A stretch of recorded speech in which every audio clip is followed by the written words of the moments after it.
TMR has a heavy vehicles section, and our heavy vehicle permits it'll liaise with the NHVR for issuing of heavy vehicle permits. And obviously as roadworks get underway, we know that widths will start to reduce, and so the type of permitted vehicles that can get through the site will change, and there'll be a notification and process that's associated with that.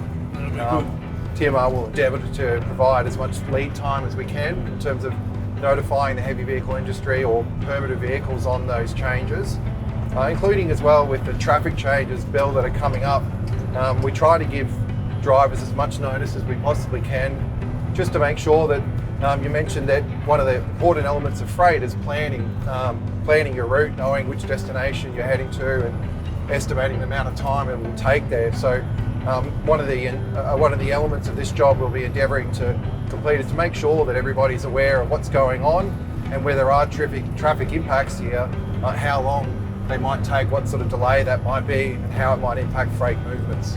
Yes, that's good. Communication. Look, I think the industry is very used to change, especially after COVID, the way we were handling those situations with the permits and crossing borders all the time. So industry is sort of very adaptable for change. A lot of the movements for industry is daily, so what moves tomorrow sort of doesn't get notified until this afternoon. Yep. And we have to manage that to the best of our ability.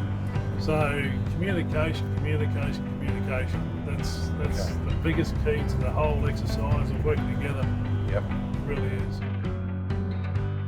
We're also going to connect in with the VMS network on TMR's road network.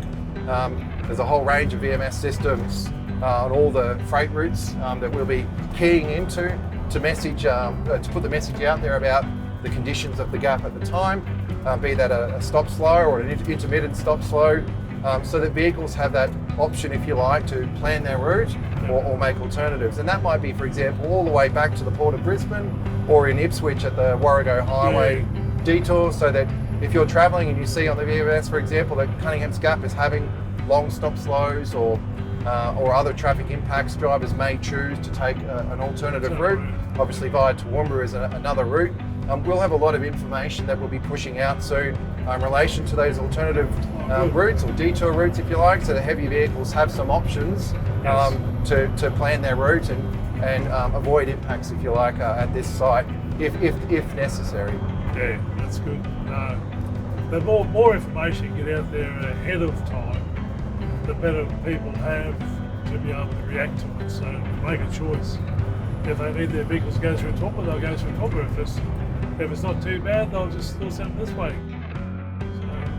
So, some people may choose to send their vehicles this way anyway. So it'll be up to the individual companies to make those decisions. Yeah.